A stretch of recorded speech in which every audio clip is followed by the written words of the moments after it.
a very warm welcome and good afternoon to everyone today. We are excited about the opportunity to connect with you with some great insights at the start of the weekend.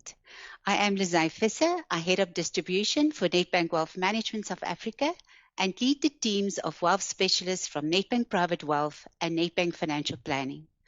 Our wealth specialists provide personal, professional, and globally integrated advice to our different client segments and deliver this with three key wealth disciplines: private banking, structured lending, and lastly, advice on investments and insurance. We are passionate about connecting our clients to more and the role that advice can play to make optimal decisions today so that you can enjoy the financial future you want. At Nedbank Private Wealth and Nedbank Financial Planning, we use our globally integrated and advice-led approach to connect your financial decisions to your goals and aspirations. For many of us here today, this is about knowing where and how to invest, to make the most of our savings and investments, how best to grow this for our future. The reality is that every choice we face in all aspects of our lives has financial consequences and vice versa. The decision we make about our money every day affects our future choices and our ability to protect what is important to us and achieve our goals and dreams. That is why we at Nedbank Private Wealth and Nedbank Financial Planning, we refer to connected wealth. We help you make the connections more visible and therefore more manageable. To do this effectively, it is important to understand our political and economic landscape and to also ensure you stay in touch about investment opportunities here and in South Africa and internationally.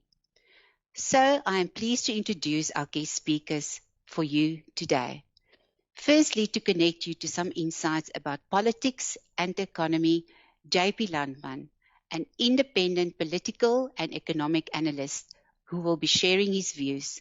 Then we have the opportunity to listen to Sumesh Chetty, Portfolio Manager of the 91 Opportunity Fund, and Richard Wiseman, Senior Client Portfolio Manager for Goldman Sachs. Lastly, Trevor Garvin, Head of Multi-Management at Nedgroup Investments, explains how easy it is to access these and other opportunities from top domestic and international managers through our select fund of range. So let's kickstart our event with our first guest speaker, JP Landman. JP focuses on political and economic trends and has been a consultant to Nedbank Private Wealth since 2000. He has a BA LLB from Stellenbosch University. He studied economics at Harvard, obtained an MPhil in Future Studies cum laude from Stellenbosch. In 2009, he completed a course on the economics of the BRIC countries at Oxford University, continuing education. JP served as a member of President Thabo Mbeki's Economic Advisory Panel in 2006 and the National Planning Commission in 2015. He is a non-executive director of the JSE-listed company Lipstar.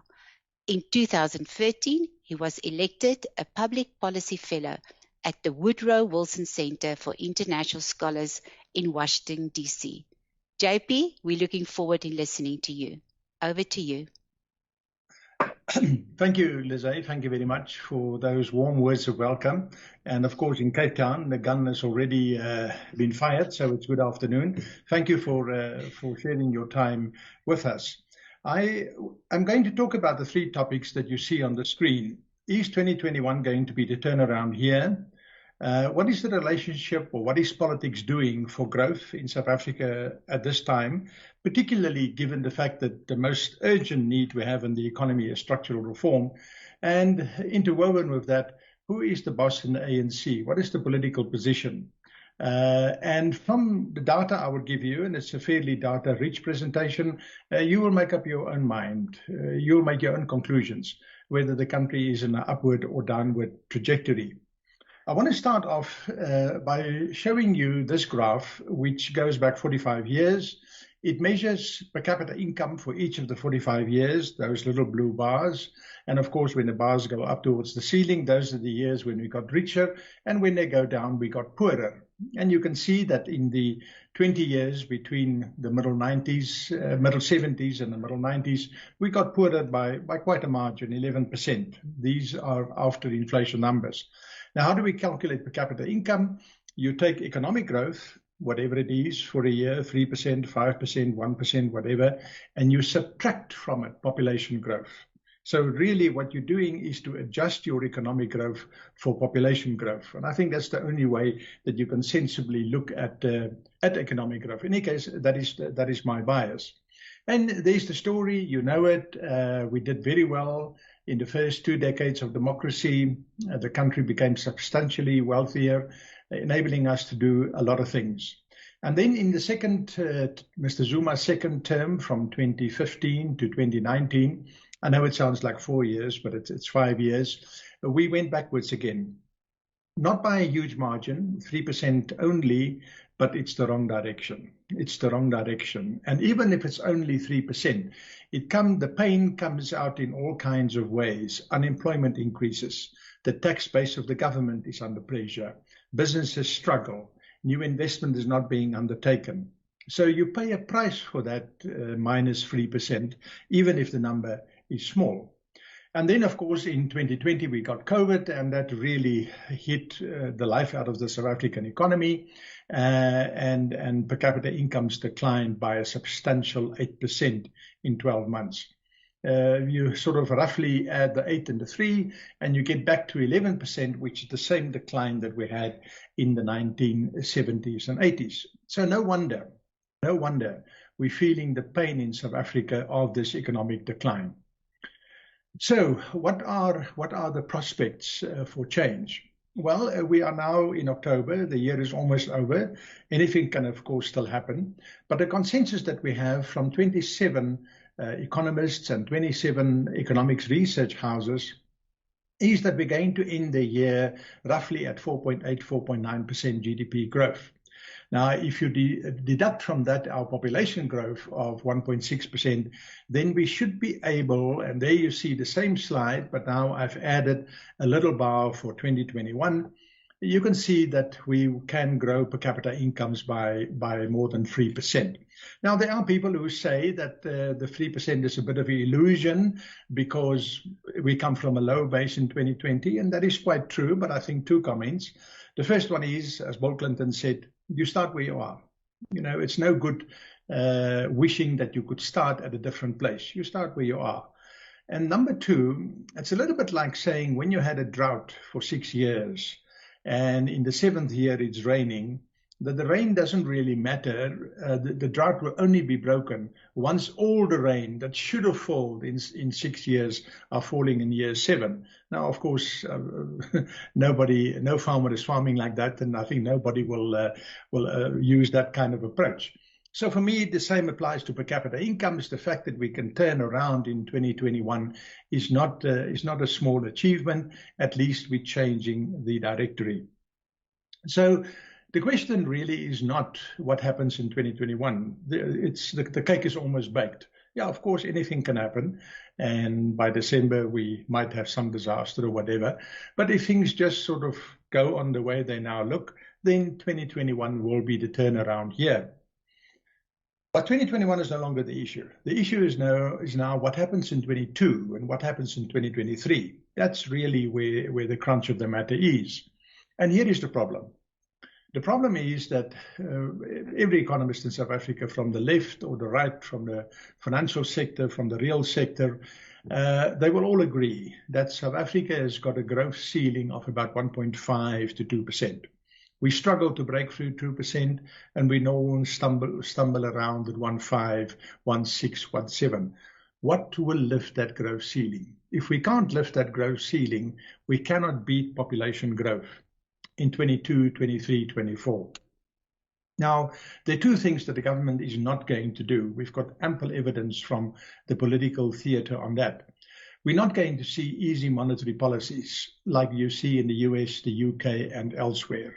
The bank is very clear about it. The governor is very clear about it. and the investment managers will talk about that, but we're probably at the bottom of the interest rate cycle. We're also not going to see something which is consistently argued from the left, which is that we must run bigger budget deficits, have more government expenditure, and simply run the deficit, make debt, and in that way get the economy going. If you look at all the signals coming from the political terrain, it is quite clear government is not going to do that. Even in 2020, which was the COVID year, which was the year where you really could splurge and you really could spend money, the IMF's advice was spend as much as you can and keep the receipts. Well, the economy shrank by about 6.7%, and the government stimulation efforts came to about 6% of GDP. And the normal rule of thumb is that these two must be more or less equal. If the one goes down by 7, then your stimulation must be 7. So 6.7 and 6 tell you that the government, even in the COVID year, didn't splurge as much as they could have done. Now, the only way that we can improve growth in South Africa, the only way we can break through that growth ceiling is if we improve productivity. And how do you improve productivity? Well, you do structural reform. And what is structural reform? It's essentially all those actions that you take that help to make companies function better. Electricity is an obvious example. Logistics is an obvious example. Spectrum release is an obvious example. It's the things that you do to help companies to be more productive. Now, from a political point of view, the evidence is quite clear. Government is going to pursue this approach of structural reform. They are not going to pursue any other growth program. And that is no small achievement. There's a huge amount of political persuasion behind that. And I want to give you a feeling of that in the State of the Nation speech in 2019. In other words, a year before COVID. Mr. Ramaphosa made it clear in Parliament that we're not going to spend our way out of our economic troubles. There was a huge pressure, as I've said, particularly from the left of our political spectrum, for that. Hasn't happened and will not happen. Then in October 2020, into a couple of months into COVID, and it's quite clear how serious things are, government put a economic recovery and reform program on the table. And it is in that whole program, you can go and read it, it's about 95 pages or something, is based entirely on structural reform. There is a project team called Project Vulindlela, which is in the presidency. They report directly to the president.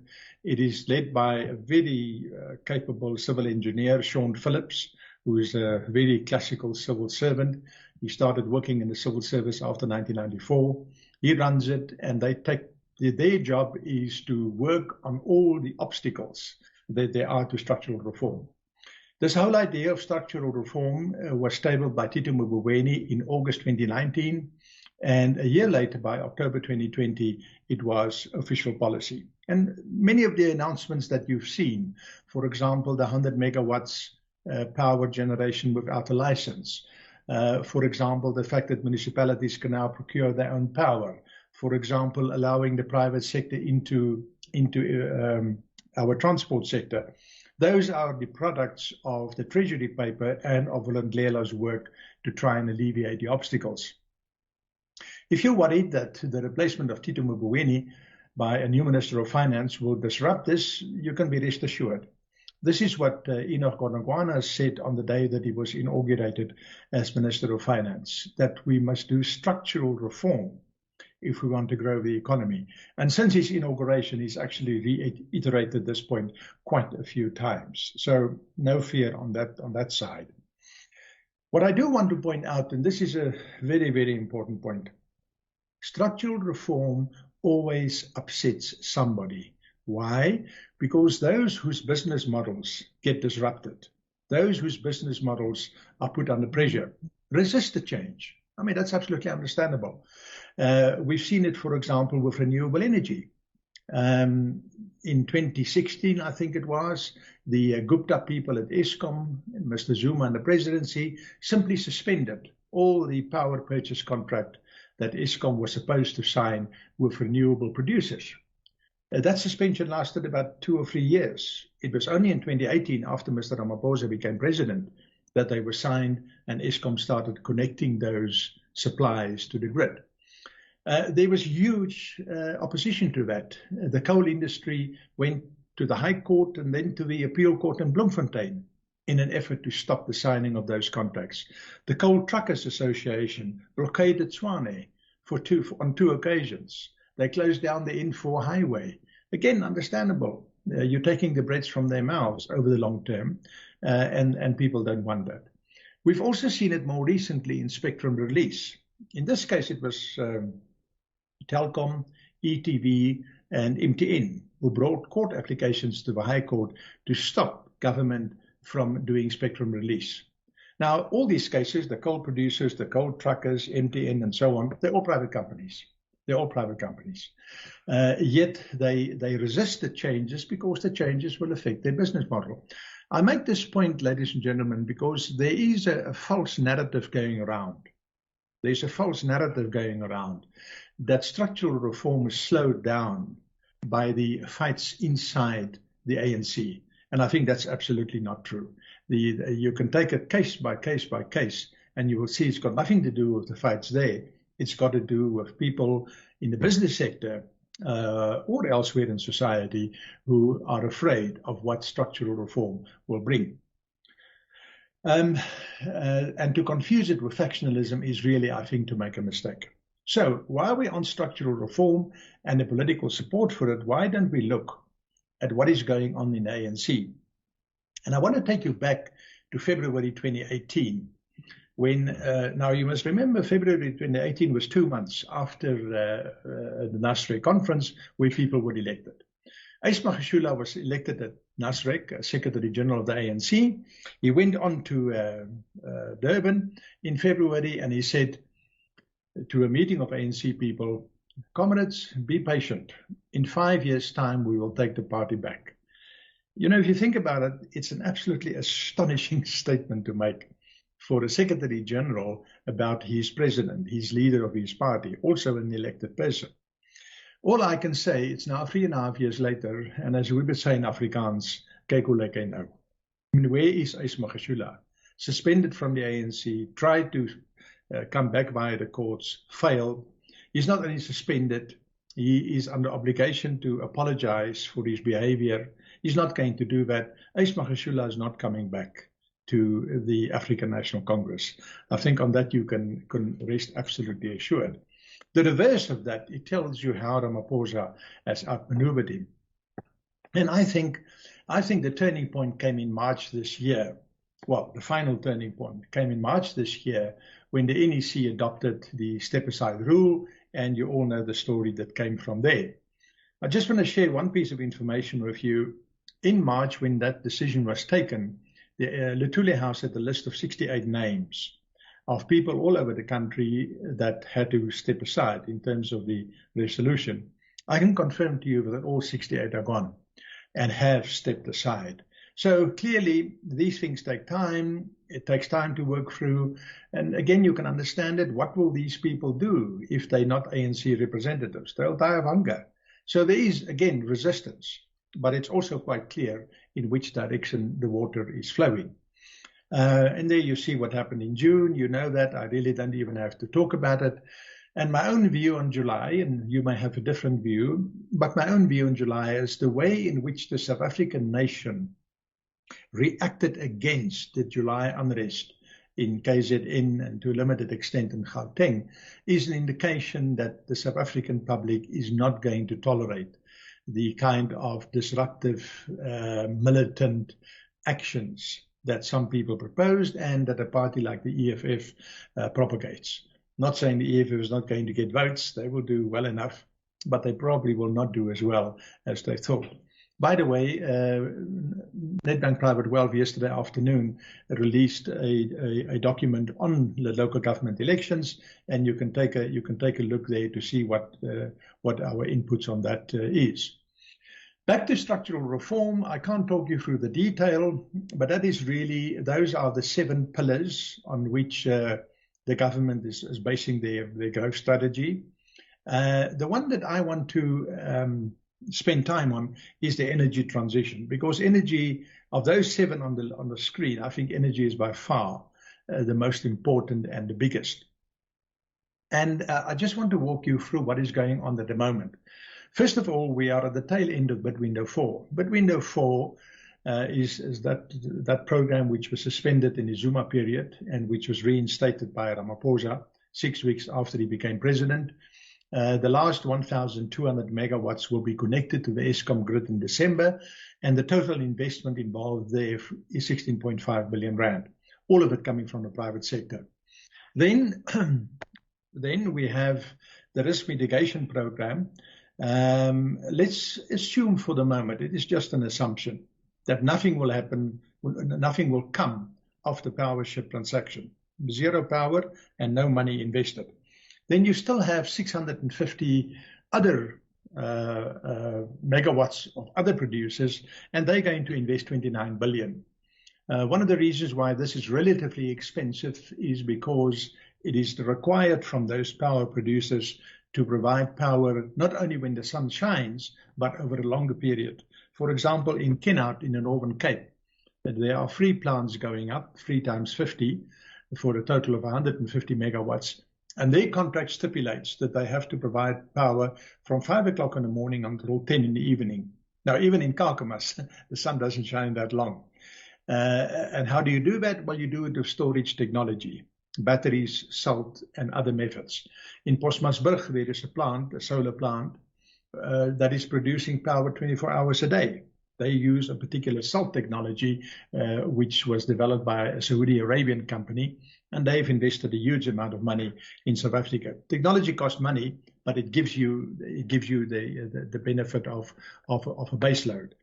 Then there is bid window 5, which opened in March and will run to January next year. A total of the first 2 rounds, as you probably know, have already been issued. A total of 11,800 megawatts will be procured, and the total investment is estimated. Obviously, we don't know in advance, but my thumbs up is, if you look at other transactions, about 155 billion. So you look at what you've got on the screen so far, and you're sitting at 200 billion rand of investment. All of it coming from the private sector. This is the important point. In bid window 4, by the way, we invested 220 billion rand, of which 45% came from overseas investors. There's a huge interest overseas in the South African power story. Just take note of that fact. Then there's the municipalities. Joburg is the first one, and so far the only one out of the starting blocks. 8 other municipalities, including Cape Town and eThekwini, are working on their proposals, but they haven't actually gone to market yet. Joburg has gone to market, and you can see there which 3 technologies they're working on. There is the 100 megawatt exemption from a license, which the president announced. The mining industry tell us that they will spend about 40 billion rand to generate or to create capacity for 2,000 megawatts. You put everything on the screen together so far, and you're looking at 240 billion rand of investments over maximum the next 5 years. Maximum. It takes about 18 months to prepare a solar plant and 24 months for a wind plant. So to say 5 years, I think, is not an outrageous number. To that number of 240 billion, you've got to add the money that will have to be spent to upgrade the grid. The South African grid was not developed for intermittent supply. The wind blows, you have power. The wind stops, you have no power. That in, out, that intermittency can play havoc with a grid. You have to adapt the grid for that. That will cost, according to Andre de Ruyter at Eskom, about 118 billion. And then, of course, there's distribution in municipalities, easily another 100 billion. The big story, of course, is Eskom switching from coal to green technologies. Now, that's not going to happen overnight. That's a 10-year process. It won't happen in 5 years, although Eskom has started at Komatipoort. And they're doing very, very interesting work there, converting the old power station, coal station, into a renewable power station. I think it is safe to say, if you put all of this together, that we will probably spend on energy-related investment in South Africa 1 trillion rand over the next decade. I don't think that is outrageous. I see the World Bank last night released a report where they talk about 3 trillion, but I don't even want to go there. It is too good to be true. Let's stay modest with only 1 trillion rand. And then what I don't have on the slide at all is hydrogen, simply because we're not looking at investment yet. But there are developments. The German government has made 2.3 billion rand available to South Africa to develop pilot projects that can give us a safe and a relatively cheap hydrogen technology.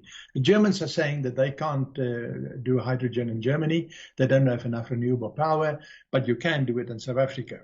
And they have allocated 2.3 billion rand for that project.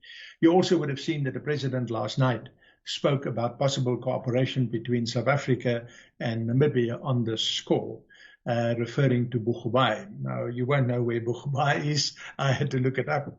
It's about 70 kilometers south of Port Nolloth. Just to connect the dots for you, the Chinese at the moment are doing a feasibility study there for a new harbor and a new railway line. Hydrogen can really be the big game changer globally in energy terms, and South Africa can be a leading supplier. But that's future dreams. Let's worry about that when we get there, or talk about it when we get there. Just on what we're doing currently, you can see that things can add up over a decade to 1 trillion rand. And therefore, I make brave the point that I think green energy in its totality is going to give us what gold and diamonds gave us in the 19th century. It's really a big story, and South Africa, for all practical purposes, was built on those two commodities. And I think it can happen again. Here is an analysis which was done by the National Treasury. I'm copying and pasting them. They also say the growth ceiling is 1.5% to 2%, and then they add what the 7 pillars can do, the 7 pillars that government is working on. And you can see that they calculate it can add as much as 2% to annual GDP growth, and therefore take our growth rate from 1.5% to 3.5%, roughly. Now, 3.5%, even 3.2%, is double population growth. So we have the full potential of reversing the 6-year demographic decline and starting moving forward again. And it's quite interesting for me. I was away for a short while, and when I came back, it was interesting to see that the consensus of the economists have shifted. Until about August, they had 1.5% as the growth rate for 2022. Remember, we're no longer concerned about 21. It's now about 22 and 23. And they have had 1.5% penciled in for those years. That consensus has shifted already to 2.2. And I suspect it will shift further the more the benefits of structural reform come through. There's a huge, I make brave to say, there's a huge lack of knowledge about what is going on in the structural reform space. And as that becomes visible, I think the consensus will move up. So let me conclude. It is very clear that Ramaphosa is in charge of the government and the ANC. We can argue about precisely how much in charge, 70-30 or 80-20 or whatever, but he's in charge. There's no political party which is 100%. He's fundamentally in charge of both. Government is going to pursue, or is pursuing rather, it's more correctly put, economic growth through a program of structural reform. That reform can lift our growth rate from the 1.5-2% of the last 6 years, 5 years before COVID, to a substantially higher number, substantially in the sense that it comfortably beats population growth. The biggest card on this deck of structural reform is energy, and we talked through that. And please take note of the fact that the factionalism argument, I think, is really false. In my opinion, if you want to challenge that, you're welcome and we can engage. The last 2 points I want to make is, if you look back over the last 3.5 years, then you have to concede that Ramaphosa's leadership style has been vindicated. It's not everybody's leadership style. Many people would do it differently. Many people would like to see their particular way of leading or managing duplicated by Ramaphosa. Well, he's not going to do that. He's following his style. He's doing it his way. What you can't argue with is that his way has been successful. He's captured the ANC and he's put the government on a fundamentally different policy path. And that must say something for the efficiency of his leadership style. And that's why I make brave to say that for us as investors, I think we do a lot of navel gazing in South Africa. And that's fine. It's part of being in a democracy. But we must also lift our gaze to what is on the horizon. Not what is behind the horizon, but what is already appearing on the horizon, because I think that gives us a very different picture. Thank you very much. Thank you, JP. Always great to listen to your insights, especially how positive you view the future and what is required for growth, and green being our new gold. So please remember to stay on. We'll be taking some questions toward the ends. Just some quick house rules. Please remember to post your questions in the left-hand panel. We'll be keeping 10 minutes for Q&A towards the end. The investment world has become increasingly complex. Investors looking into unit trust funds face over 1,500 options to choose from. With so much choice, finding the right fit can be a daunting task. At Nedgroup Investments, we believe no single fund manager holds all the cards when it comes to investing. It's very difficult to be an expert at everything. In 2003, Nedgroup Investments took a view to outsource the investment management of their funds to different expert fund managers, so investors can benefit from a wide and diverse range of set skills. The fund managers are selected and assessed by means of the best of breed investment approach, an intensive and rigorous process that enables them to cut through all the noise and identify the top fund managers locally and abroad. We believe in the best of breed principle and appointed Nedgroup Investment to manage our select fund-of-fund range. Our investment philosophy, where we appoint a multi-manager who seek the best and most suited fund managers through a unit trust fund-of-fund structure to manage money on our behalf with various objectives. Why do we believe in a multi-management, i.e. in a fund-of-fund solutions? Well, a fund-of-fund offers simple, low-cost solutions and utilize bulk buying power to negotiate low fixed fees with our underlying fund managers. It also diversifies across all asset classes, fund managers with different styles and investment strategies. The select fund-of-fund range also gives us access to passive and active investment funds, where the passive fund reduces costs and tracks the market, and active managers aim to deliver alpha over their benchmarks. The select range do all the rebalancing quarterly, back to its target weight at each calendar quarter end. These range of funds are tax-efficient investment vehicles and means no changes to the underlying fund create a tax event for clients. And lastly, from a performance risk perspective, the multi-manager take responsibility with the select range oversight committee for the ongoing due diligence on the underlying managers and research and continuously monitor the underlying funds, both from a qualitative and a quantitative perspective to ensure the optimal manager selection. I would like to introduce to you one of our appointed local fund managers. Sumesh joined 91 in 2007 as a portfolio manager within the qualitative team and is responsible for the absolute return strategies. He is also co-portfolio manager of the Cautious Managed Fund and the Absolute Balance Fund. Between 2005 and 2007, he managed the Metropolitan Absolute Return Fund. Sumesh graduated from the University of Cape Town with a Bachelor and Business Science Honours degree in Actuarial Science and a postgraduate diploma in Actuarial Science. He is also a Fellow of the Institute of Actuaries in the United Kingdom. He began his career in Swiss Life and Health as an actuarial specialist. Sumesh is now joining us via a video recording. Sumesh, over to you. My name is Sumesh Chetty. I'm a portfolio manager at 91, and today I'm going to give you an overview of the 91 Opportunity Fund. The Opportunity Fund is an absolute return strategy, and as such, we're looking to generate real returns within the portfolio, and we're looking to preserve capital. The specific target of the Opportunity Fund is inflation plus 6% gross of fees. And we want to deliver this on a rolling 3 to 5 year basis. In terms of capital preservation, we're looking to have no losses in the portfolio on a rolling 24-month basis. How do we do it? Well, there are 4 strategies that we effectively employ. Number 1, we focus on high quality opportunities. Number 2, we seek out investments that have an asymmetry of return. So in other words, there's more upside potential than downside potential in a particular investment.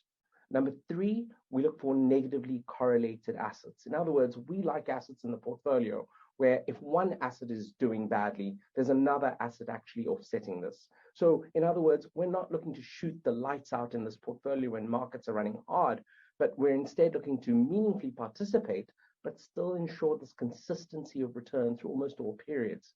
And then finally, point number 4, we apply risk budgets to control the volatility that exists within the fund.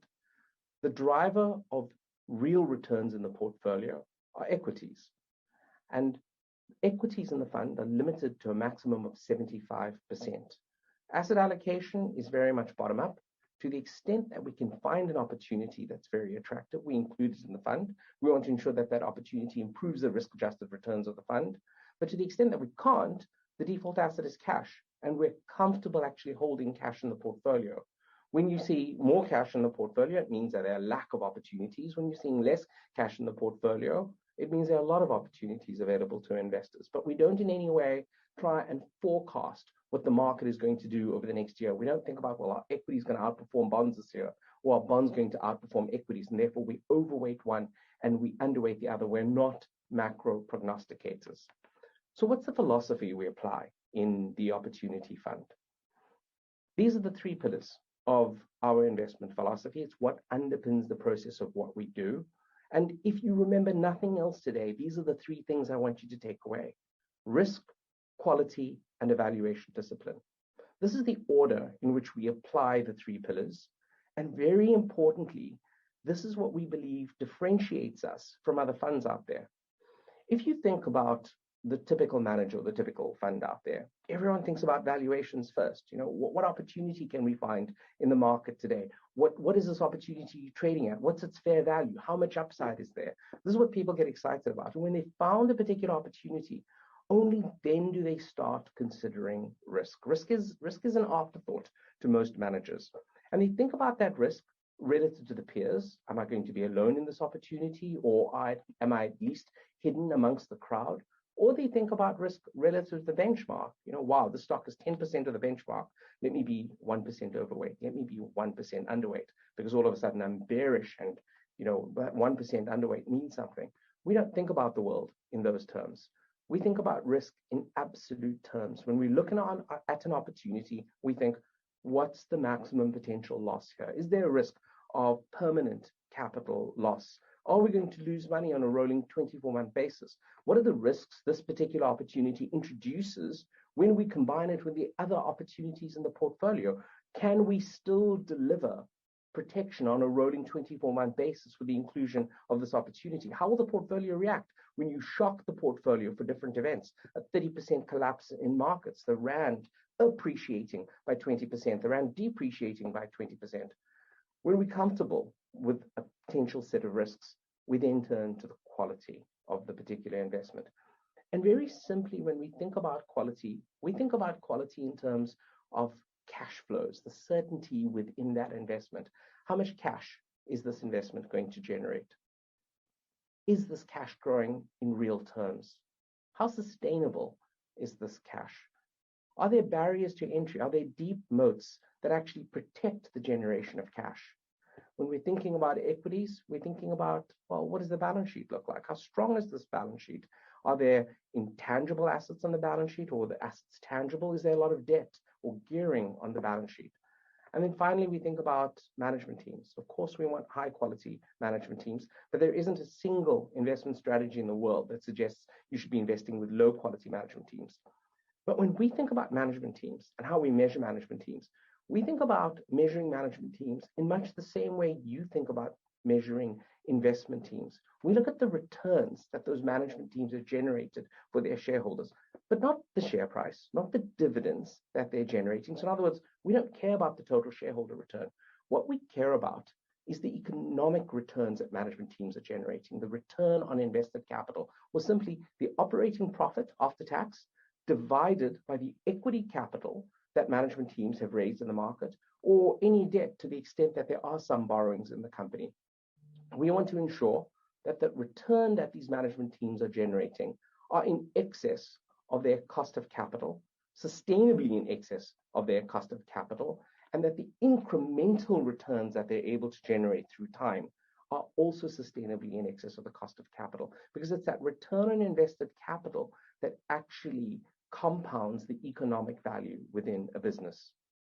And then finally, when we're comfortable with the risk and the quality inherent in a particular investment opportunity, only then do we turn to the valuation. And the valuation needs to reflect both the risk and the quality inherent in that opportunity. Now, sometimes when you think about quality investing, it's very easy to look at investments and say, well, actually, all you're doing are buying very expensive investments.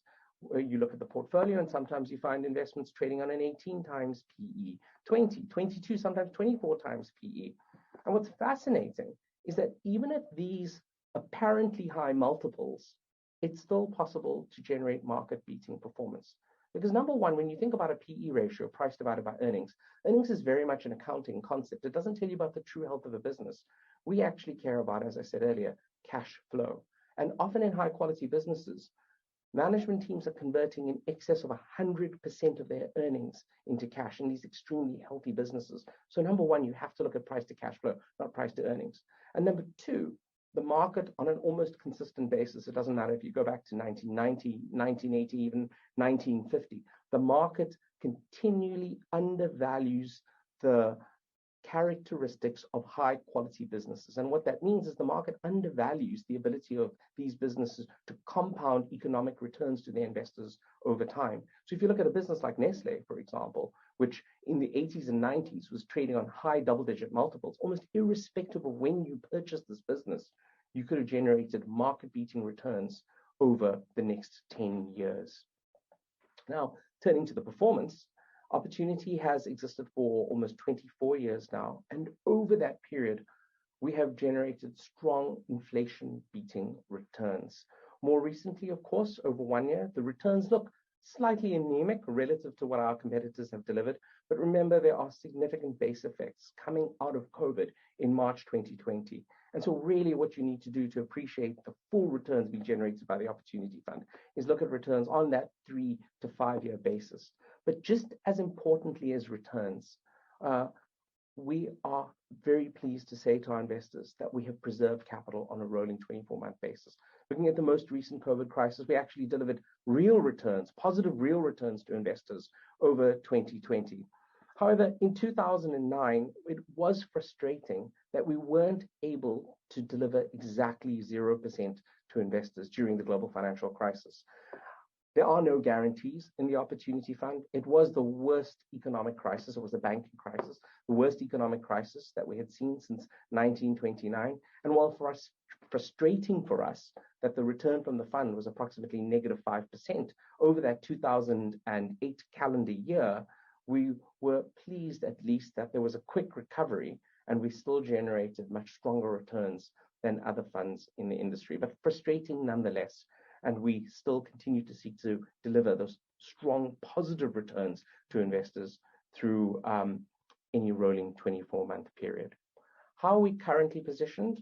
In terms of the best opportunity that exists in the world today for a South African investor, it's global equities. High quality, blue chip, global businesses that actually deliver some sort of growth. Because if you look at the South African landscape, there's almost no growth to be had. South Africa has been starved for growth for quite a while. In fact, if you go back to 2015, we've actually been in a recession on a GDP per capita basis. So GDP per capita has actually been negative since 2015. So those global businesses actually represent the ability for us to generate the real element of the portfolio, that +6 returns. We get very excited about that. And in fact, those opportunities have never looked cheaper to us over the last 10 years. And I know this sounds bizarre given how expensive markets as a whole are, but ultimately these high quality businesses are being ignored in favor of the hope trade, those businesses that are supposedly going to compound returns to their investors ultimately when they become profitable in 10 years or in 20 years. The second best investment opportunity, believe it or not, this may sound a little bit crazy, South African government bonds. This is the best opportunity for South African investors right now. And it's very easy to get negative about the South African government and say, well, why would you give money to the South African government, given that they have been responsible for the economic destruction that we've seen in the economy? Well, I have bad news for investors in that the South African government has the highest credit rating of any institution in South Africa. If you are unwilling to buy South African government bonds, you can't buy First Rand, you can't buy Standard Bank, you can't buy the likes of a Mr. Price, or you can't buy the likes of a Clicks. And these are high quality companies within South Africa.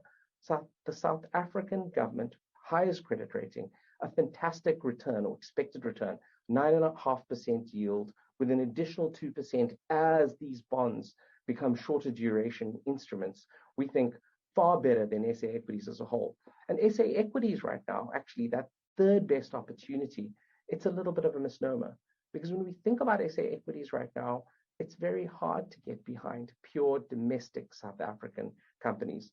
The businesses that we're more excited about happen to be those businesses that are listed in South Africa, but are global in nature. The British American Tobaccos of the world, the Mondis, the Richemonts of the world, global businesses that are listed in South Africa, either because global businesses have chosen a secondary listing, or you've had exceptional management teams that have over time externalized their businesses.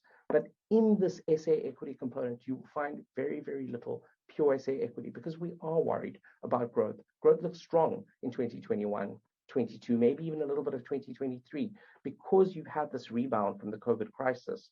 But ultimately, South Africa only returns to the level of GDP that we had at the end of 2019 out in 2023 or 2024. So for 3 or 4 years, South African GDP growth is effectively going to be zero. And then we worry about how you lift South African GDP growth beyond zero for the next 5 years or the next 10 years, because you still need job creation in this country. So what are the expectations that we have for the next 5 years, especially given the focus that we have on global equities, SA bonds, and that misnomer of SA equities? Well, for compliance reasons, I'm not allowed to tell you exactly what the expectation is. I can't give you a point estimate. So what I can do is I can put this graph up. And the way you read this graph, you see the horizontal inflation plus 6 line. That's our expectation of inflation plus 6 over the next 5 years. And then we've given you the potential range of outcomes for various asset classes. This is based on the current holdings within the Opportunity Fund. The midpoint of each green bar represents our best case scenario, or our base case, the expected return. And the width of each bar represents that range of outcomes, effectively the risk that you're potentially taking on in each asset class. So you will see, for example, if you cast your eyes to the right, cash has very little risk. It's a fantastic investment because you're not going to lose money in this investment. However, it falls far short of inflation plus 6%. So if you to only hold cash in the portfolio right now, it would represent a drag on performance. On the left-hand side, global equities have an expected return in excess of inflation plus 6%, and they have a reasonable amount of risk on them. South African bonds, an expected return below inflation plus 6, much less risk. SA equities look reasonable in terms of the midpoint, but the band is wider than we would like. South African inflation-linked bonds, not as attractive as SA bonds. Property, that wonderful asset class, a huge amount of risk right now. And we just can't get behind US dollar cash or global bonds at this point in time. So in conclusion, capital preservation remains paramount. There are a multitude of risks out there, Evergrande being the most recent, but ultimately the concerns around COVID, the concerns around growth, and the concerns around liquidity. Global equities, absolutely the best opportunity for growth. South African bonds, best risk-adjusted return opportunity. And SA equities, no matter what people tell you, they're only optically cheaper. Stock selection remains key. Cash, we believe, is likely to underperform these asset classes over the next 12 months. But most importantly, given the uncertainty that we face in the world today, given the potential lack of growth, the best thing that one can do in their portfolio is invest in high quality businesses with high barriers to entry and pricing power. Because in an environment where growth is missing, businesses with pricing power can at least drive revenue by passing inflation on to their customer base. Thank you very much for your time. Thank you, Shamesh. It was great to listen where you're finding opportunities. Pardon the pun. Thanks for the questions in the chat. Keep on posting. Trevor will help us to pull everything together towards the end. Richard Wiseman is a Senior Client Portfolio Manager for Goldman Sachs Asset Management Fundamental Equity Team. He's responsible for global developed market equities. Richard joined Goldman Sachs in 2016 with 13 years of experience in global and European equities, including 25 years as a portfolio manager. His prior roles include Senior Client Portfolio Manager at GE Asset Management for global and European equity strategies, Head of European Equities at Insight Investments, managing long-only equity portfolios, and managing European and UK portfolios at several leading asset management firms, including Fleming Investment Management. Richard received a BA Honours in Zoology from Worcester College, Oxford in 1986, and the IMR Clarification in 1991. Richard will also be joining us via video recording. Over to you, Richard.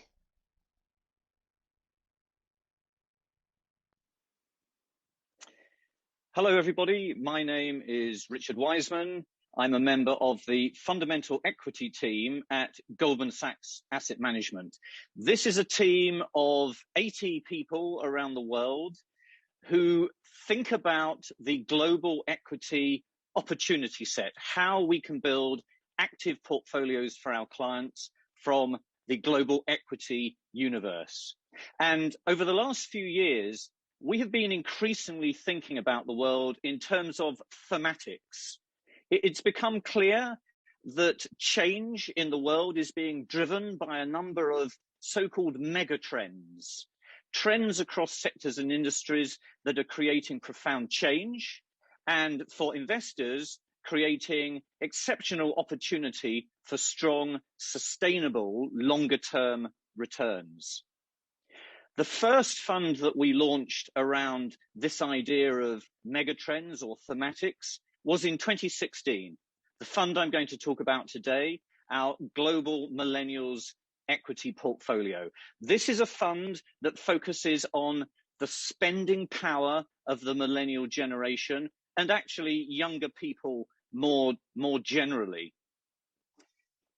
It's a fund that focuses on how that spending will disrupt the world, not just today, but in the future. But why millennials? Why this generation? Let's take a look at some charts that will help answer that question.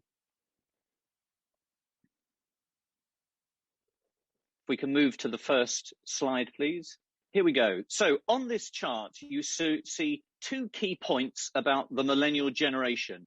This is a generation of individuals born between 1980 and the end of the millennium, the year 2000. So these are individuals who are now between the age of 21 and 41. They're all in the workforce. Many of them have been earning money for a long time. They're in the corporate boardroom, they're in governments, and they all have a vote. So millennials have become increasingly important in society and business. But here it shows you some two key features about this generation. The first on the left is that they are a much bigger population than previous generations. And this is largely due to the growth of populations in emerging markets. Emerging markets, very important for our opportunity set. Of 2.3 billion millennials on this planet, around 2 billion are in emerging markets. But more importantly still is the chart on the right, because this shows the financial spending power of the millennial generation. Those three lines on the chart show the aggregate income of three generations. And you can see the line representing millennials, the dark blue line going sharply up, has overtaken the previous generations in recent years. This is because they have become older, they're on the career ladder, they're earning more, and there are more of them. And so millennials have overtaken previous generations as the most powerful consumers on this planet. And you can see on that chart that over the next 5 years, they will eclipse previous generations, and that continues for at least another 10 or 15, maybe more. So millennials have the financial spending power. But what's more important still, from the point of view of choosing companies, is that that money will be spent differently to previous generations. Millennials spend their money differently for two reasons. The first is that they are the first generation of digital natives. They use technology, they expect and they embrace innovation in the way that previous generations could not. Previous generations may adopt those habits, but it's millennials who drive the growth in them. And the use of technology in their life is profoundly disruptive to what has happened before and creates a whole range of winners and losers in different industries. The second reason that millennials spend their money differently has become more obvious as they have become older. And that is, they clearly have different lifestyle priorities, different values to previous generations. And this shows particularly with respect to concerns around the environment, climate change, and sustainability. This is a generation that does not deny the science. This is a generation that can see the damage done by climate change on social networks, internet, and so on, not just in developed markets, but of course in emerging markets too. And they want something to be done about it. More than that, they know that it will impact them and their children more. So finally, we have a generation who really care about climate change and want to express how they live in a way that's in accordance with that. So in this portfolio, we have two opportunity sets, which we can show you on the next slide. We think about the companies that enable consumption through technology. And we think about companies that align with millennials' lifestyle and values. And these are often very different types of companies. For instance, on the left-hand side, you can see some of the sub-themes that we invest in the portfolio today. A lot of technology-type companies, some of the things that you would expect, like social media or e-commerce, fintech. We have things, companies connected to online dating and components that are part of many of the exciting technological trends that will play out into the future. But on the other hand, on the right-hand side, we have some very different types of companies that match with those lifestyle values. Companies connected to healthcare, maybe genomics companies, companies connected to healthy eating and drinking. Think about meat substitutes or recyclable packaging, or companies that source what they use in a sustainable way. We know from surveys that millennials will now spend more money. They will pay more for goods and services that align with their values. And although this is more subtle, it's as disruptive to companies in those industries as technology is in other industries. This opportunity set for this theme is very broad. It's unusually broad. It enables us to allocate to areas that look the most attractive in terms of potential growth and valuation today, and allocate away from other areas that may become more expensive or where something fundamental changes to make them less attractive. So we have a very broad opportunity that enables the portfolio to be very dynamic so that we always have a chance of sustaining the long-term performance. But there's another angle to this whole thematic around millennials that I just want to touch on. If we move to the next page, you can see that this portfolio needs to evolve. We believe that as the millennial generation gets older, they will always look to innovation and technology to do things in a different way to how they were done before, simply because it will be better. And so in this portfolio, we have to think about future trends. How will millennials spend at every point in their life cycle? On this page, we've just suggested what might be a key preoccupation as millennials get older. There's nothing unusual about what will preoccupy them. They will have children, they will own a home, they will need savings, they will get older and need healthcare. But we think for each of those life problems, they will look to solve them differently. There will be different technologies, different companies providing them. And in this fund, those are the companies that we want to be thinking about investing in, the winners of the future. But they will change over time. So this portfolio needs to evolve with that change. At the moment, most millennials in the world are in that second category where we've placed experiences as a key driver for their spending. And this portfolio is very overweight companies that align with experiences, whether it's gaming or social media or online dating. And before the pandemic, we held companies that linked in with travel and live entertainment. But that will change. As millennials get older, that will change, and we will need to evolve the portfolio as well. This idea of a portfolio that can capture for our clients a piece of all the exciting future trends that may be out there, I think is a very important part of the attraction of this portfolio. So how do we do it? Well, we have a big team of people who think about companies and their linkage to millennial spending.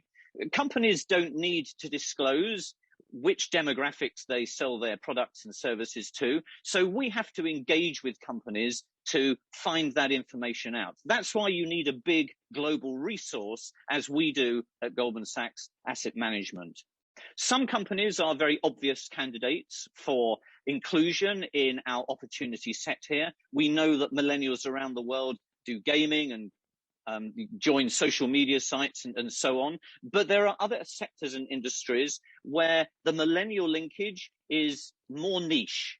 And we have to work very hard to identify those and be convinced that we have the right linkage. For instance, in food, everyone needs food. There's nothing millennial about that. But some aspects of the food industry are much more important to millennials, and millennials are driving how that evolves. I've mentioned meat substitutes, for instance. I've mentioned recyclable packaging. And of course, companies that generally source what they use in a sustainable way will be much more relevant to millennials. Think about energy. We know that millennials care more about sustainability. So we don't have any exposure to the energy sector except renewable energy companies. We know that when millennials own a home and can choose a power source, they are usually going to go for renewable energy sources because it aligns with their views on sustainability. And we have other examples of sectors where the sector overall is not that relevant, but some companies are. Think about financials. We don't own any banks or insurance companies in this portfolio, but we do own fintech. So we're focusing on what we think will be the winners of today and the future, and trying to avoid the companies that will be on the wrong side of disruption. So what does the portfolio look like? If we turn to the next page, you get a snapshot of some of the key features. It is a focused portfolio. We hold between 40 and 50 companies in the fund. At the moment, it's 45, and it's usually around that number. We are unconstrained at the sector or the country level. We have good exposure to emerging markets, direct investment in emerging markets. It's around 20% of the portfolio, but it's spread across a range of countries and regions. For instance, in Latin America, we own Mercado Libre, the biggest player in e-commerce, and we own a company called LocalWeb, which is an internet service provider. In Asia, we own Naver, which is like the Google of South Korea. In China, we own Xpeng to give us exposure to the boom in the electric vehicle market in that region. We have a greater focus on small and mid-cap companies, and we tend to be underweight the so-called FANGs, simply because we find other companies in those areas that we think are more interesting and more closely linked to the millennial thematic. For instance, we have a holding in Amazon, but our holding in the e-commerce players Mercado Libre, which I've just mentioned, and Shopify in the US are much bigger positions for us. So we keep it focused, we keep it concentrated, we keep it bottom up constructed, because we want to make sure, we want to find at all times quality companies at the right price, and we build the portfolio to keep it diversified across as wide a range of industries and sectors as we can, because we don't like concentration risk. What if something happens in one area of our opportunity set that causes those shares to underperform? It can happen. It will happen. So we need to make sure that in this portfolio, we don't have too big an exposure to any one area. Does it work? Let's look at the performance.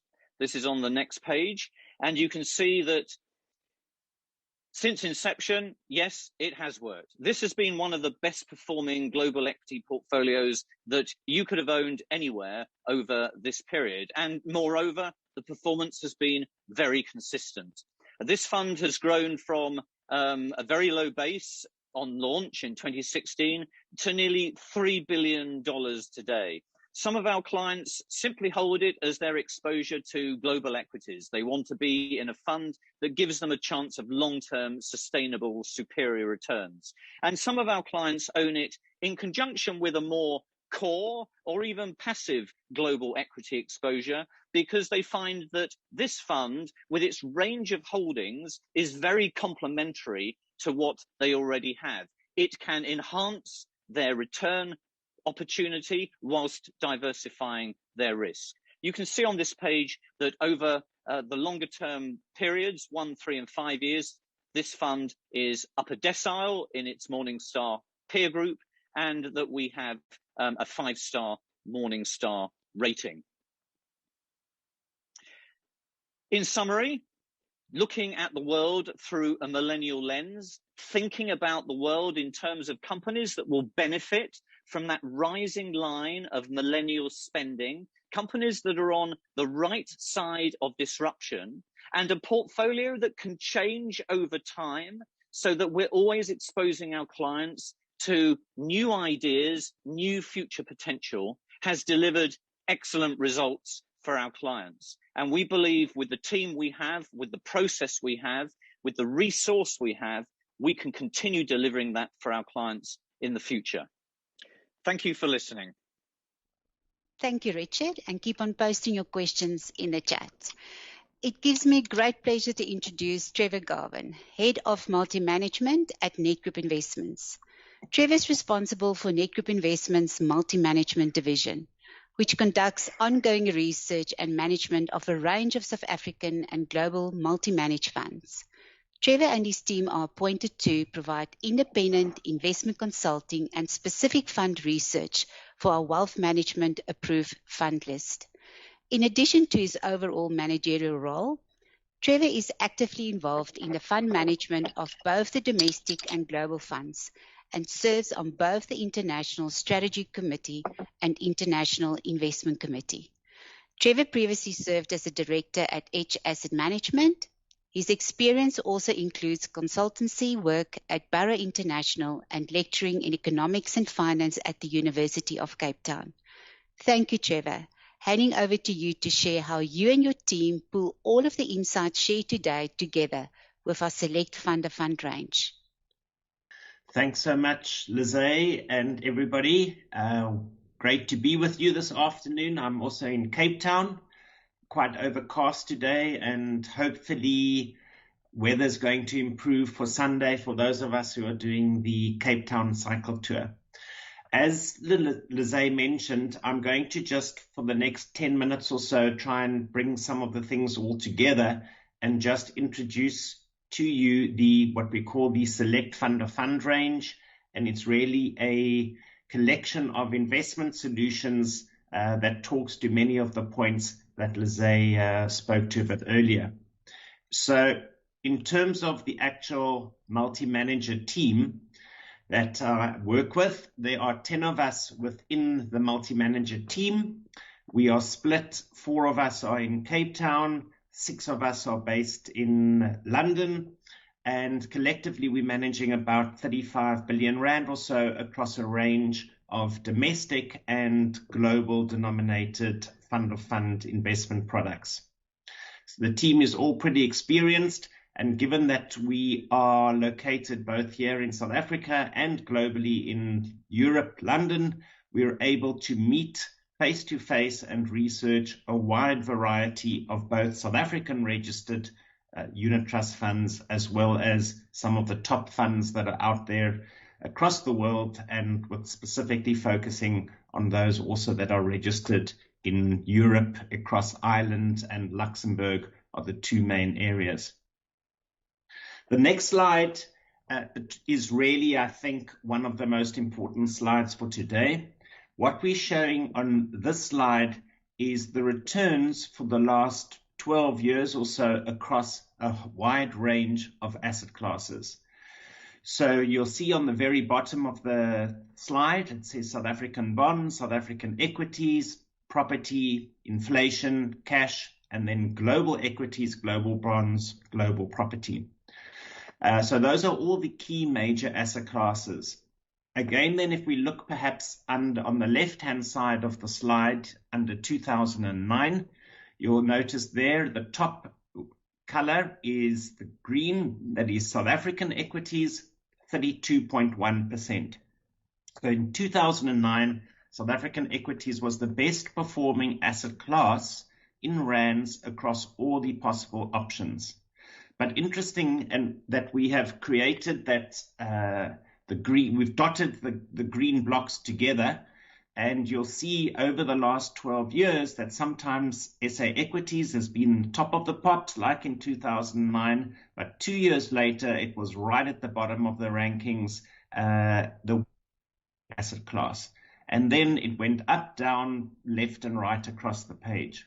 Consistently is number one or at the bottom. They move around over time, and it's impossible to really consistently and accurately predict which asset class is going to be the best performing asset class in the following 12 months. So what is the solution to that? And the solution really is that you want to create a diversified portfolio that invests across the range of asset classes, and then depending on macroeconomic conditions and market conditions, you will adjust the asset allocation between these asset classes upwards and downwards over time, adjusting for different market conditions. So that's exactly really what we do within the select range and the solutions that we've created. We really have two parts to the process, what we call the asset allocation and then the manager selection. In terms of the asset allocation, we actually invest across both passive, which are index tracking type funds, as well as active underlying fund managers. We have a single passive fund, and we actually have 4 different active asset managers, and each one of these asset managers has been selected on specific characteristics that they show, because what we're wanting to try and do is blend different characteristics and investment styles together so that in different market conditions, different managers will perform and step up to the plate.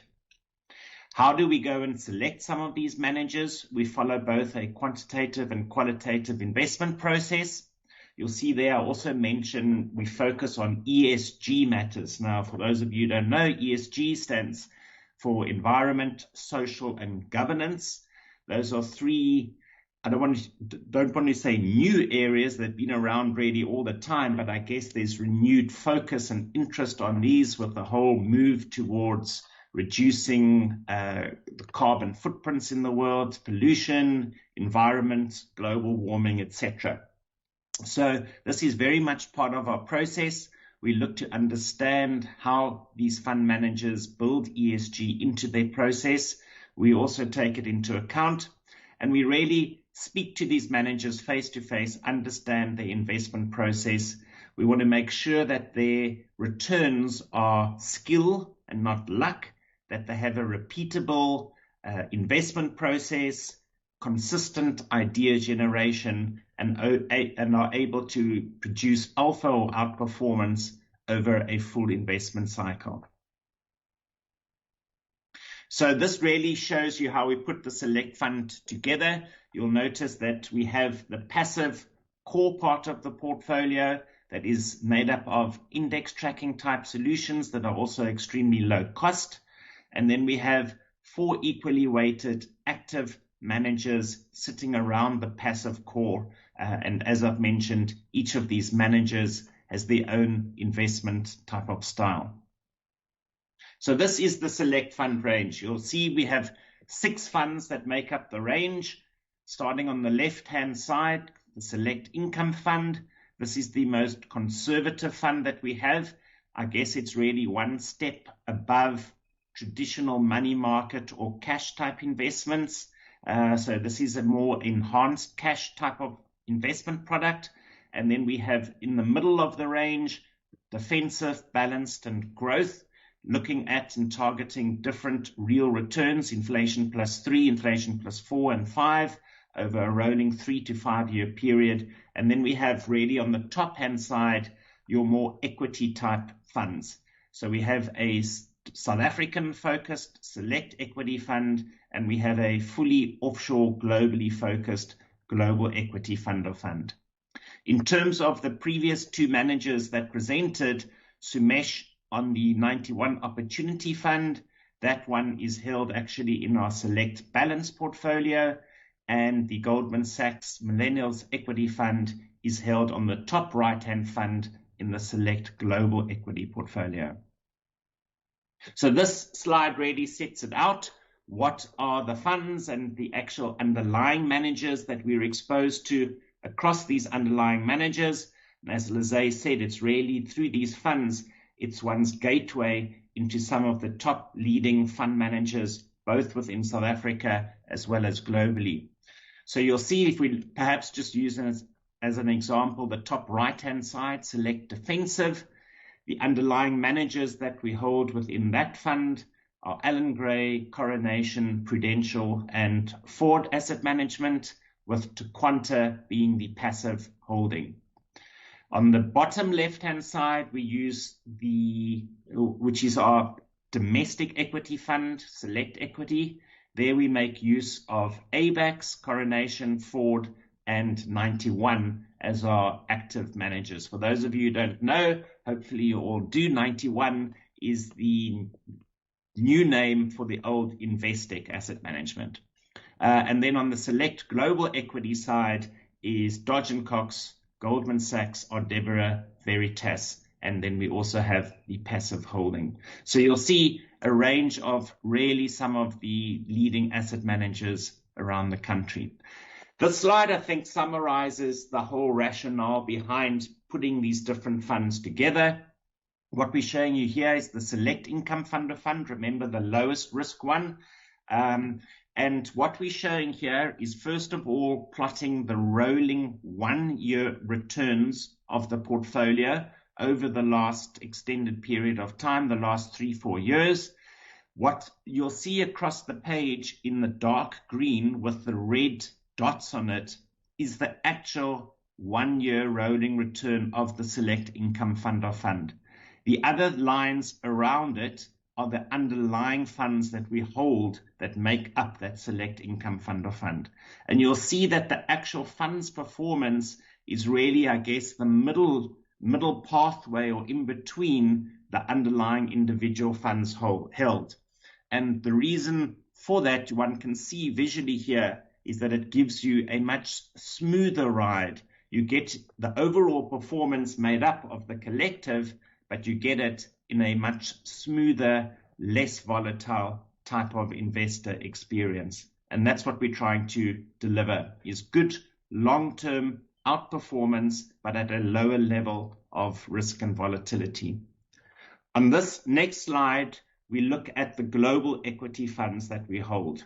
So here we've plotted the global funds in the triangles, and we've plotted it largely looking at 2 of the main well-known types of investment styles that we call value investing or either growth investing. Value investing is tilted more towards a valuation type of investment process. Growth investing is tilted more towards a momentum type of and cyclical type of investment process. Each one performs differently in different types of market conditions. You'll see that on the left-hand side is Dodge & Cox, which has a more of a value tilt. And on the far right-hand side is the Goldman Sachs fund that you had presented a bit earlier, which is a more growth and cyclical orientated type of portfolio. And then sitting in the middle is the Veritas fund managed by Nedgroup and Sachs and Ardevora. You'll also see slight differences in terms of the market cap from large cap to less large cap or mid cap type stocks that the portfolios would be exposed to. So again, different styles that we're trying to blend together. One of the questions we often get asked is via the select funds, what is the global exposure that they have? So even though you are investing rands into a registered rand denominated fund, one is able to get and still is getting quite a fair degree of global exposure. So this table and graph really sets it out across the various funds. You'll see there we've got pure SA on the left. We have rand hedge stocks, which are South African stocks listed on the South African Stock Exchange, but who earn the majority of their revenue offshore in the middle. And then we have pure direct offshore listed equity exposure on the right-hand side. So if we take our select growth fund as an example, which is a regulation 28 fund, you can put pension, retirement money in there or discretionary money. And we look in the middle, you'll see it has 29% exposure to rand hedge stocks. And if we look on the right-hand side, it has 29% exposure to direct offshore equities. So approximately 58% of that portfolio is giving you offshore exposure. On the very right-hand side is the Global Equity Fund, as we've mentioned, which Goldman Sachs falls as a part of, and you'll see there that that fund is basically 100% direct global exposure. How have these funds performed? So they've done quite nicely in the last year. We know the last 12 months has been post-COVID. Markets fell quite dramatically in March, April last year when COVID broke out globally and hit economies and we went into lockdowns. But over the last year, markets have really come back quite strongly. So the Select Income Fund over the past year is up 8% relative to money market cash type funds that have given you closer to a 4 to 5% return. So quite nice enhanced returns, 2-3% ahead of cash with not much extra risk and volatility. The Defensive Fund is up 12%, Balanced is up 14%, the Growth Fund is up just under 20%, and Equity Fund up 25% over the last year. So also I think it quite clearly shows you the different risk profiles across the different portfolios, and you can get a sense of the normal investment philosophy of higher risk, higher return when markets are going up.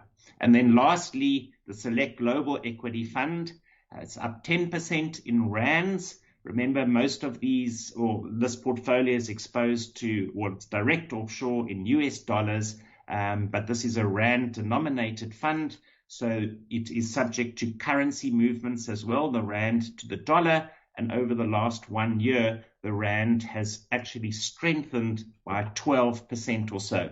So in dollar terms, you are up 22%. In rand terms, you are up 10%. So to end off really then, in terms of the select fund range, to summarize the key, I think, points and takeaways from it, it is a very competitive, simple, low-cost solution. We are blending passive with active management within the underlying portfolios. It's tax efficient in a couple of senses. So if we decide at some point with our manager research we want to make a change with one of the underlying funds, we can sell out of Fund A, move into Fund B, and it does not create a CGT event in your hands, You only create and face CGT costs when you actually sell your units out of the fund.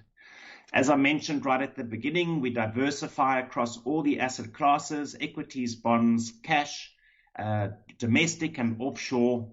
We rebalance it quarterly, and over the course of the year and ongoing basis, we constantly keep in touch, monitor, research all of the underlying managers. So in 2020, as an example, we had over 40 meetings with the underlying managers that we hold within the portfolio. So that overall, I think, gives a nice summary in terms of the select funds, which brings me to an end on that. And I guess that really brings us to some of the questions and answers on this, which I'm going to pose to the speakers. So I've got 3 speakers on the line with me. I still have JP, who started earlier, and I also have 2 representatives, one from 91, Paul Hutchinson, and Bongani from Goldman Sachs, who is joining us from London. So welcome to all 3 of you. And for the next 15, 16 minutes, we have a few questions for you guys. And then I'll hand over to Lizay to end off and thank everybody. So JP, I'm going to start off with you. Thanks for your interesting presentation. And as always, you leave us feeling positive, particularly on a Friday, which is great. Let's just start off perhaps with one question that often I get asked about, and that is, I'm going back a month or 2 now. As we know, Cyril, the president, reshuffled his cabinet about a month to 2 months ago, and there was quite a lot of anticipation waiting for the changes that he was going to make. He announced his changes, and I think the reaction was mixed. Some people thought he did some good moves. Some people were disappointed. There were articles in the paper I read about some of his deputy ministers were still tainted with corruption. Could you perhaps comment? Was it a lost opportunity? Did you see that he made some positive moves there? And perhaps what are the parameters that he was working within his cabinet reshuffle? Trevor, the most important parameter is that he can only choose ministers from Parliament. The Constitution only allows the President to appoint 2 people from outside Parliament, and then even they, within 90 days, must become members of Parliament. So he's really constrained to Parliament, to the 400 people sitting there. And then inside Parliament, he's effectively constrained to the size of the ANC caucus, which numbers 230. He did appoint 1 person from the opposition benches to his government earlier, and that's Patricia de Lille from the Good Party. But for the rest, there are not many parliamentary systems. In fact, I think there are none where you will find the Prime Minister or the President appointing people largely from the opposition. That's not going to happen. So when you look at who he appoints and whom he doesn't appoint, you've got to look at what is available in that circle of 230 people. Will those people necessarily be better than the ones that I have? That's the first question. The second question is, a cabinet is by definition a political alliance. It is not a technocratic institution. You don't select people for their technical knowledge. Some people with technical knowledge, Dr. Mkhize, for example, a medical doctor, lots of experience. He clearly lacked other things. So it's not about competence or technical expertise. It's about a political alliance that you build. And that's the second constraint he has. And I think between those 2 constraints, he's done quite well. We've got a strong Minister of Finance. He's made a clean cut at health. Overall, particularly the economics cluster of cabinet, I think is quite strong and became stronger with this particular reshuffle. Those are the cards that he was dealt. Those are the cards that he must play. Great. JP, and the other, I guess, coming up big event is the municipal elections in virtually a month to the day type of thing. Just some comments around that. How do you see that playing out? I know had the pleasure of listening to a previous presentation of yours, and you made the, I think, critical point about the registered voters, where the under 30-year-olds, so the younger vote, that there was quite considerably less people registered, and how that will have an impact.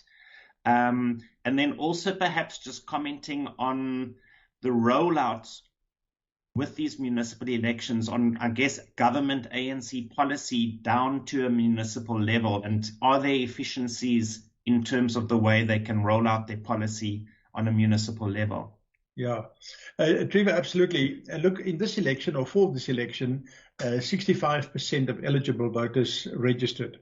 Now, that compares to 75% 5 years ago when we had the last local government elections. So there's a big decline in the percentage of people that actually are interested enough to go and vote.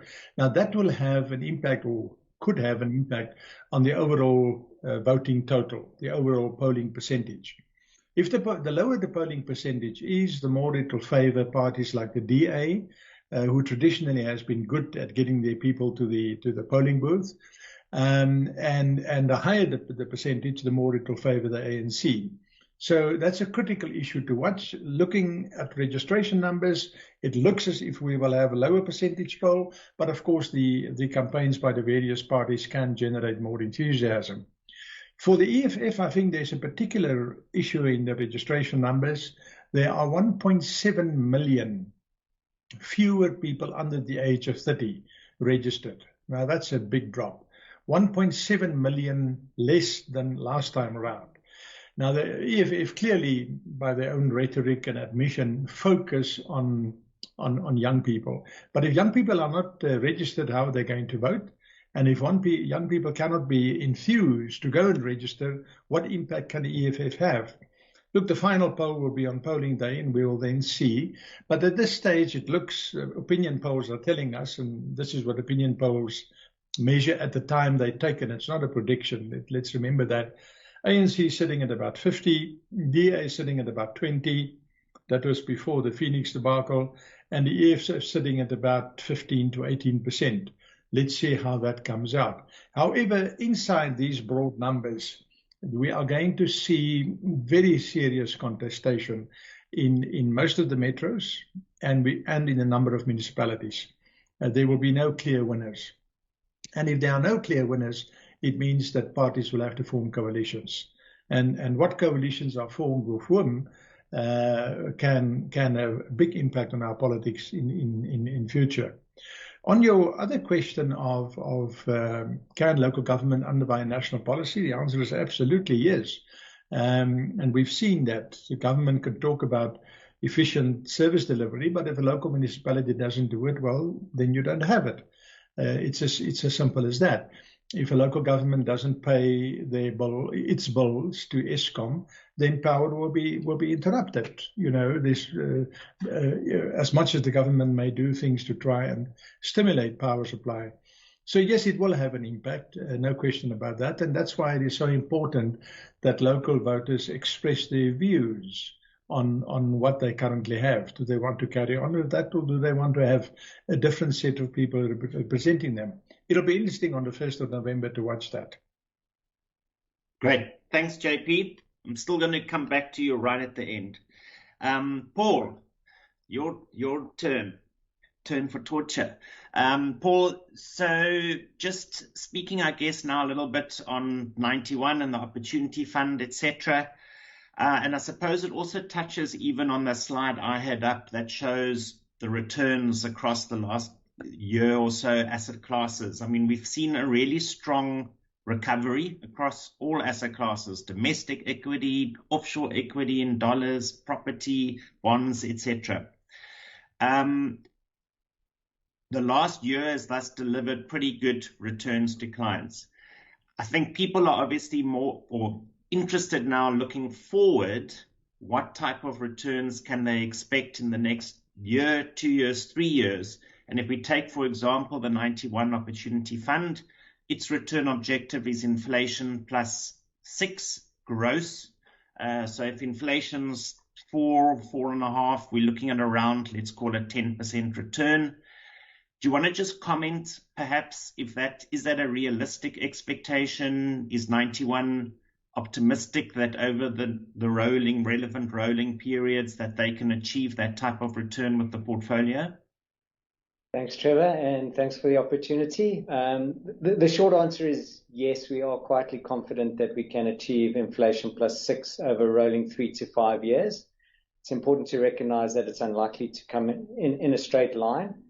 And the reason why we are quietly confident is if you cast your mind back to a slide that Sumesh showed, where he showed the expected returns over rolling 5 years for the different asset classes that we can invest in, certainly our preferred asset class, global equities, we expect to be able to deliver that quite comfortably, coupled then with our preferred domestic asset class, South African government bonds, with a real yield currently in the region of 5%, is equally attractive, well, not equally attractive, slightly less attractive, but it does come with the added benefit that it brings significant diversification benefits to the portfolio. And then I guess the other point that I'd like to make is Opportunity is a multi-asset fund, and as valuations change, so Clyde and the team can change the mix of the portfolio to capture those opportunities. So quite often you will see quite a large chunk in cash, which they will then deploy when opportunities present themselves. So the short answer is yes, we are quietly confident that we can achieve that target, but I must stress it's a unit trust fund. There are unfortunately no guarantees. Yeah, and I think, as you said, it's not necessarily all happening in a straight line. You will get a 5% year and then a -5 and then a +20 potentially. So I think the key is, as we're saying, is also stick to the investment plan long term and stay invested.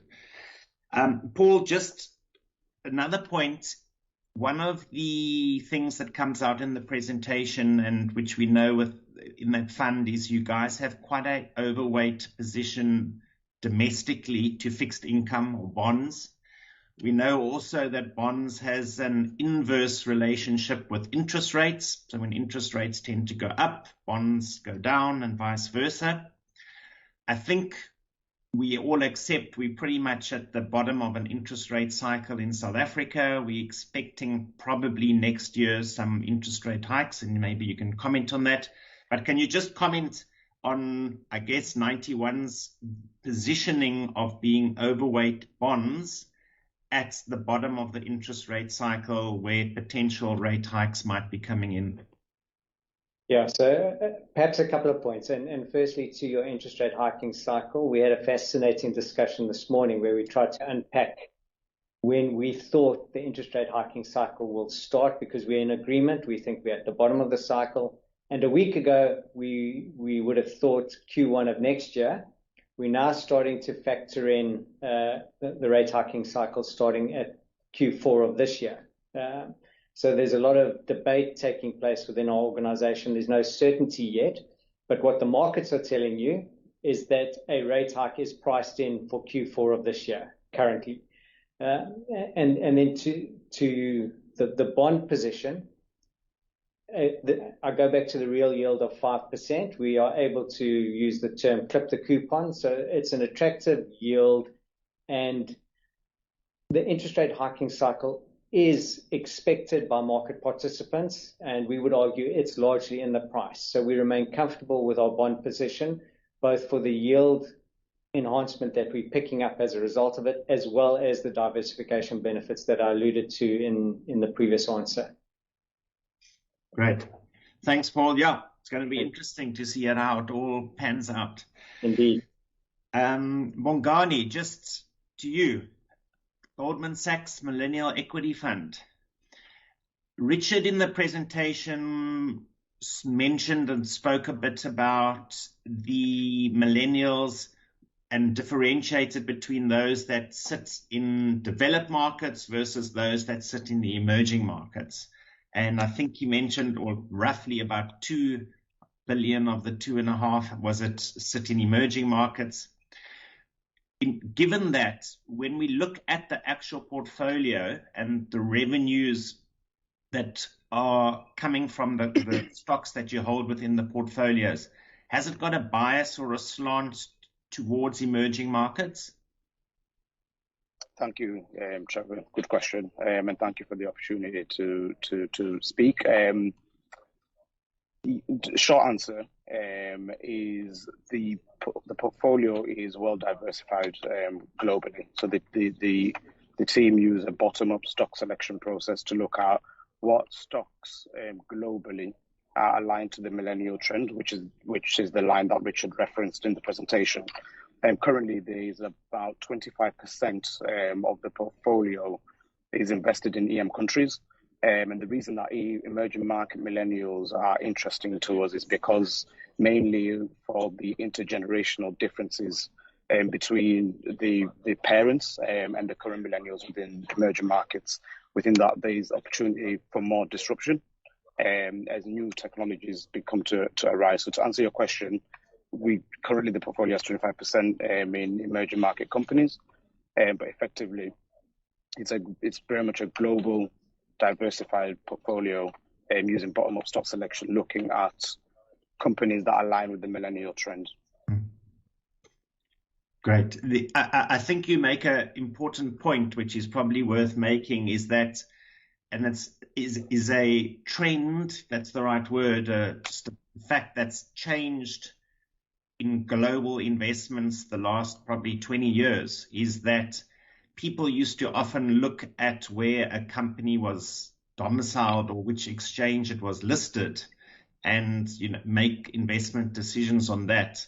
Now we see that wherever a company may be listed is actually becoming less and less important because they're global companies and the actual revenue and earnings that they get is coming from all over the world. So it's actually more important to understand the revenue as opposed to where it's listed. Bongani, just in terms of your comments now as well, in what market conditions, I mean, as I was speaking about in my section, we also choose different managers based on styles and how they perform in different types of markets. Can you perhaps comment on in which market conditions would a fund like Millennials perform really well, and when perhaps would it lag some of the peers? Yeah, that's another good question, and it's a question that we hear from clients a lot. Given the nature of the companies that we are investing in within the Millennials portfolio, there is a natural overweight to the growth factor and an underweight to industries such as energy, such as financials, mainly because they're not strongly geared to the millennial theme and the millennial trend. So in an environment where deep value and lower quality names rally, we may see some headwinds. But again, I think it's important to note that the portfolio is very much a balanced portfolio. The goal of the portfolio is to consistently outperform, playing to the strengths of that thematic, which is the millennial spending power. Perfect. Interesting. Thanks for that. Bongani, Paul, thank you for your time. I'm just cognizant we've got like a couple of minutes left. So I'm going to just leave JP with the final little question. And JP, when you're done with your answer, Lizay, I'm handing it back to you then.